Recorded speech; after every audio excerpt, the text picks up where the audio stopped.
The following is a presentation of Muddy River News. Quincy Warehouse Bargains is your Quincy home improvement store. It's the only store of its kind in the Quincy area. We offer flooring, mattresses, area rugs, dining sets, couches, appliances, and much more. Quincy Warehouse Bargains, 4100 North 24th Street, Quincy. Hey everybody, welcome to the Daily Muddy. I'm Ashley Conrad, and joining me today, Mr. Bob Gough. What's up? How are you? Oh, fantastic. Thank you for chatting with me. It's been a while. It has been. We haven't sat down and chatted for quite some time. What do you want to talk about? Well, there's lots of stuff going on, but I want to start with just like a quick observation that I had actually on the way driving here. So probably driving here sometimes I get in my own head, my own feels, and I was thinking, I love Quincy. Probably for the same reason that some people may dislike or even hate Quincy. And that is, when I was driving here, I think I saw 7 or 8 people that I knew. Just hey, I love taking different routes around Quincy and looking at how things are changing or even staying the same. But I would say knowing everybody that I pass is one of my favorite things about Quincy. It probably is also what makes it difficult to not that I want to speak for you, but have kind of a job like this because you know so many people. You don't want to. It's your job to report, right? What's going on in Quincy, but there's no way around upsetting people from time to time. I think, right? That's very true. I've done my share of that over the years, and it comes with the territory. It's the job, right? And we want to write about what's happening. And we want there's some things you don't sugarcoat, and you just kind of have to tell it like it is sometimes. I mean, there are times when I write something and, people say, oh, that was great. And there are some times when you write something, people are like, what was that? Yeah. So, but there are also lots of times when I write something and then there's nothing. There's no crickets, feedback. which is fine. Yeah. That's good too. Right. But a lot of times, if I go out or whatever, and you talk to your friends or see people out or whatever. But then there's times I just I just sit me off in a corner. I don't want to talk to anybody. Right. Yeah, I was thinking. So Meg Duncan, who covers Hannibal for Muddy River News, we were going to sit down today, but schedules conflicted. But one of the things that I wanted to talk to her about was I'm sure that it makes it almost even harder in Hannibal to kind of talk about some things. And I know that every town, no matter the size, has good and bad, right? And they balance each other. There are some things happening in Hannibal that aren't probably the easiest to report on or to write about. Well, and I think in the column I wrote earlier this week, that was what I kind of wanted to express, that, we just need to be better. Right.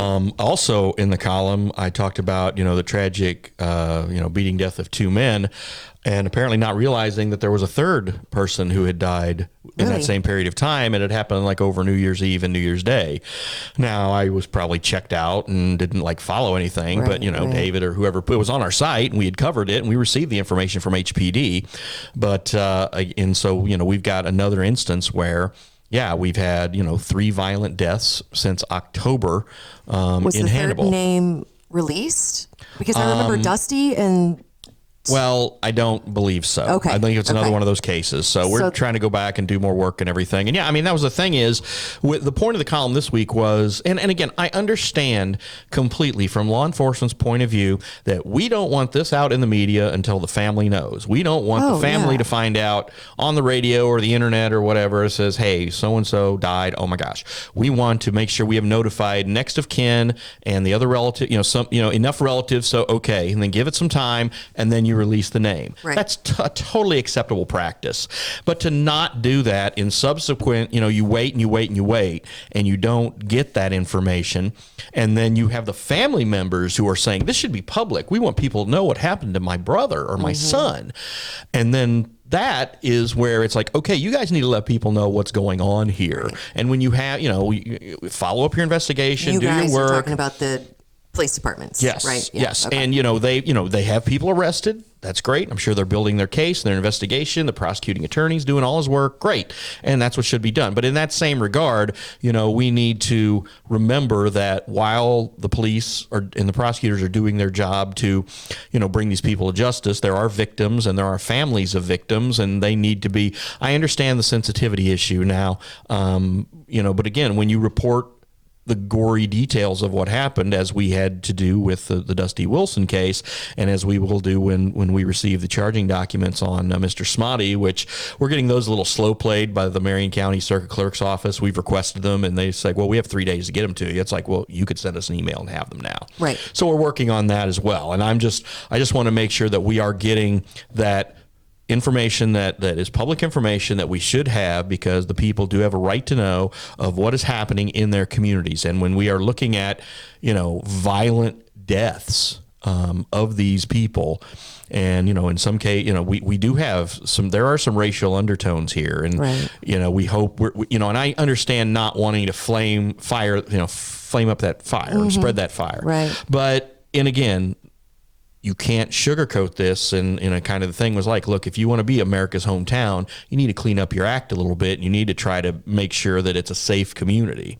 Right. And I know the police are doing their best. I get that. I mean, I'm a staunch supporter of law enforcement and everything they have to do. And I know they don't have an easy job, but part of that job is also relaying the information that is necessary in order so people can have everything they need to know about a case or about a situation that they might be involved in, or right. they're just interested in. Well, and also, one of my biggest pet peeves, so I do follow the Scanner on Facebook.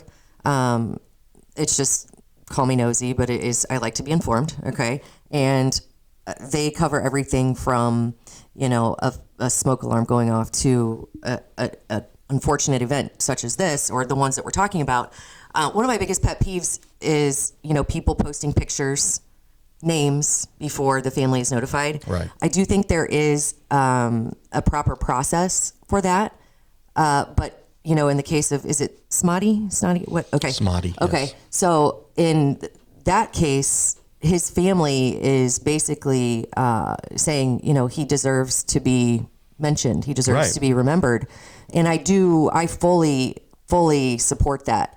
At the same time, I do think it is the family's call, right? I mean, I wouldn't want my loved one's name blasted or this situation, because you never know. But I do also think that it is the community's right to know what's going on. Also, by doing justice, you have to do right by the victims' families, and you also have to follow the protocols that don't impede investigation. So right. it's a really touchy, weird subject. It is. And, a family member might not want their loved one's name mentioned, but at some point it needs to come out, because when you are having this case, you can't just go throughout the entire, say we end up having a 3-week jury trial on a murder and we don't know the victim's name. Right. In order to tell the complete story, yeah. you have to have that. Right. And again, I want to be as respectful to the family as possible. But again, when there are these kinds of details that should come out so people will understand the full scope, and also the fact that they don't minimize it, and they don't get numb to it. And like, right. Oh, well, here's another person died. Sure. If you say, well, this person died because they were beat to death, or this person was whatever, that's, those details, and you go, oh, wow, that's horrible. Yeah. And it sticks a little bit. And maybe it makes the community more aware that, we might have a problem here. Something needs to be done. Yeah. Especially, and I hate to, like you were saying, stoke the flame, but the racial undertones are evident. Yeah. And it's so unfortunate. But, a couple interviews ago, we were talking about, in order to fix something, you have to definitely bring awareness to it. Mm-hmm. And like you were saying, in order to do that, you have to make sure that you have all the details. And sometimes they're always unfortunate. It's just always, you never want to see something like this happen, especially in a smaller town, because it just doesn't make sense. It's just sad. It's senseless violence. Yeah. And again, I certainly hope that, we figure out a way to, come together a little bit. I mean, it seems like we're all kind of in our separate corners right now. So it would be nice. Yeah, siloed, definitely in a bubble. Yeah. So it'd be just kind of come together a little bit and have some conversations. And, again, and as far as the victim, you don't want to blame the victim. I know there are circumstances which led to, the deaths of these men, and we've reported some of it. It will come out more during the trial. And probably some we'll never know. And some we will never know. But still, you do want to paint an entire picture. And again, whatever the victim's supposedly did, they didn't do anything that meant their life should end. I was thinking about that on the way here because it really just weighs on me that this is happening. But I was thinking, would I ever take a life? Okay, the only time that I think it's acceptable to take a life is if someone's about to take yours. And you better know damn well that your life is threatened, right? So I don't know if that was the case in any of these cases or not, but it just seems like there's got to be a better way. There's got to be, something has to be done because this mother, this sister, right. Everyone, all of these families their lives are changed forever. And it's just, there's got to be a better way. And I don't know what that is, but like you said, remembering that we're all human and reaching out, connecting, that's got to be a start, right? Yeah. Like, do something nice, smile at someone. I mean, I would hope that, the community, there are times where community leaders need to step up and have community forums and have discussion groups and say, look, what's going on in our community? That needs to be done. And people can talk about, oh, that's silly or whatever, but it's really not. And it can be constructive. Yeah, it can. And if people think it's silly, I beg them to bring another solution because it's one of those things that, you can have ideas, but you have to bring them to light, and it's never too late to start talking about it. No doubt. It's just okay. And then the other thing, and again, rest in peace to all the victims and to all the families. We're thinking of you, and hope that you get some comfort soon. But not. I want to say yes, it is lighter news, but still something that I wanted to talk to Meg about. So, Angel Zerbonia. Mm-hmm. Okay. I don't know any specifics about this case, but it's another Hannibal thing. She was she's the city clerk. City clerk. Okay. She has been on paid administrative leave for 3 months. Mm-hmm. Can you do that for me? What do I need to do? I would love to have 3 months off paid. I don't care what's going on. Right. How long does it take to get to the bottom of something to either can her or bring her back? I think the city attorney said, everybody deserves due process. Due process doesn't take 3 months. Well, it does if you've got to go find if you think, if there are investigators, if everybody in town is colored by this in one way, shape, or form, or they can't have someone who doesn't have some sort of opinion one way or the other, and you got to go to Kansas City to find an attorney, and that person's got other stuff to do, and they're conducting the investigation. Yeah, it's going to take time. Again, whether she should be paid or not paid, again, that's... Listen, Hannibal, I have no idea what the heck's going on, so if you need somebody who's totally unbiased, you call me out. And not be paid? And be paid, but you won't be paid for it. Well, I'll just come in and say what's going on here, and then guilty, not guilty. Yeah, I'm no lawyer, but I could probably... Yeah, You're the arbitrator. I could definitely step in because I have no idea. I'm just saying 3 months paid leave, paid by the taxpayers, right? We need to speed this up a little bit. And I'm sure I'm not alone when I say that. Well, and again, I think, but everybody does deserve due process. I totally agree. So you can't just, someone, hey, you're going to be suspended. We're going to figure this out. It's not that person's fault it's taking so long, right? She's getting paid and... Great. She's not sad. No. Probably. Well, probably. She probably still is sad. Yeah. She's probably sad that this is even going on. Absolutely. Again, I don't know what happened, but even if you screwed up, you probably are like, shoot, mistakes happen. But yes. But I would say. But you're right. We need to have a resolution of this sooner rather than later, and it's already been later. So they need to kind of get this thing wrapped up. Yeah. Same with the city insurance in Quincy. Like that. I hate to throw it out there, but there are some times where you're like, enough's enough, guys. Yeah. Like, I don't care what happens, but something's got to give. And I was just reading the article, and it was like, oh, our kids aren't covered. Dependents are really. I can't even imagine figuring out that my kids aren't, I would go ballistic. And I don't know all the facts, but enough's enough. Let's figure it out. Right. I don't know. And so now I have to suspend you and not pay you is what you're saying for something. You pay me. Suspend you and pay you. Pay me. Sure, yeah. You got to get right on show that. me those dollars. Get right on that. Yeah. No, I would never want to be on administrative leave here. I'd never, because I'd still be sitting on the couch just hanging out. I'd miss you guys too much. Right? We have a good time. Yes, we're very glad you're here. All right. Well, on that note, that does it for today's Daily Muddy. Thanks for sitting with me. I appreciate it. Glad to. Yeah, it was fun. All right. Coming up, Ron Kinscherf talks about Steven Spielberg's Oscar-nominated film.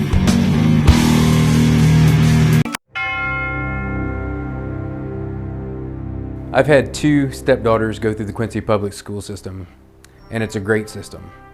And I love what they accomplished and what they're accomplishing now. But I have found flaws, and I believe that those could be fixed at the local level. And I don't believe that the people that are heading this state really understand what's best for our children in this city. I believe that serving on the Quincy Public School Board is one of the most important jobs a person can have. Over the last few years, I've seen some things that I felt like we needed some new perspectives on. I also feel like over the last few years, we've had some situations with COVID, for example, where it became apparent that we really need people who are going to stand up for the Constitution and for freedom to be in positions, these locally elected positions. I'm Tori Kaufman, and I would appreciate your vote for Quincy School Board. I'm Ashley Randolph, and I would appreciate your vote for the Quincy School Board. I'm Jeremy Allen, and I'd appreciate your vote for Quincy School Board. Paid for by Allen, Randolph, and Kaufman. Start off on Friday the 10th, Saturday the 11th, and even Super Bowl Sunday. We're going to be doing some wine tasting here. I saw that. So a couple big things, a new one, Kim Crawford Sauvignon Blanc, which is a very popular wine. They came out with a 70 calorie. Instant Replay is your local sports bar. With 18 big screen TVs, we have all the sports packages from college games to pro games. We offer daily drink specials, and come check out the Bullpen, our newly renovated beer garden. Instant Replay, 2739 Chestnut in Quincy. There's a reason Harvey's Furniture has been around for over 75 years. Exceptional quality furniture, affordable prices, superior customer service. The only way to stay in business for over 75 years is to do things right. Harvey's Furniture. Our home, your home. Are you looking for the perfect venue for your next special event? Check out Utopia Event Center. Utopia has a large banquet room and an awesome bar area, perfect for anything from birthday parties to formal corporate meetings. It also offers a photo booth, stage for a DJ or a live band, and a fully stocked bar, all for only $300. Check us out at utopiaeventcenter.com or call Barn at 217-430-6559 for more information. Utopia Event Center, 900 North 12th Street in Quincy. Welcome to the Abbey, a Quincy tradition. With 6 big screens, a new larger kitchen, and now more seating capacity, the Abbey is the place to be before, during, and after the big game. Come enjoy fan favorite appetizers, steaks, burgers, and a variety of daily food and drink specials. Can't join us? Carryout is available too. Now with a convenient drive-up window to better serve you. 1736 Spring in Quincy. Opens at 3 p.m. Tuesday through Sunday. Come join all your friends at the Abbey, a Quincy tradition. Hi, this is Ron Kinscherf, and welcome to Muddy River Oscar Cliff Notes.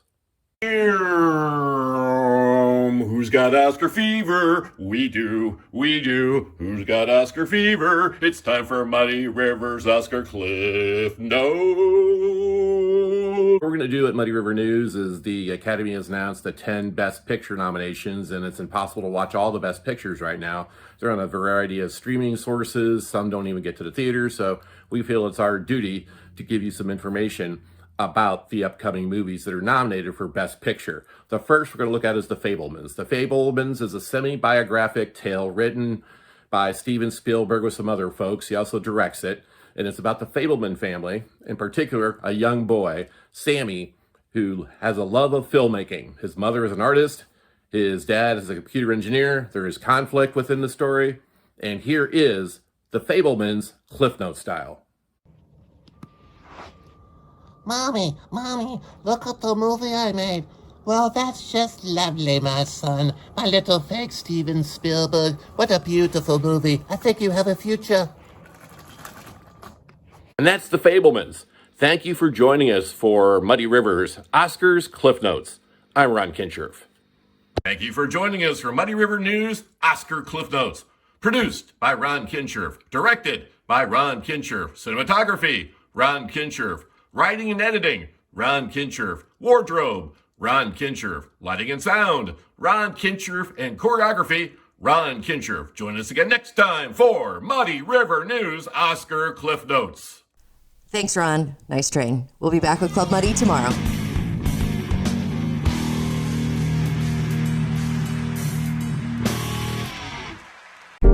Muddy River News.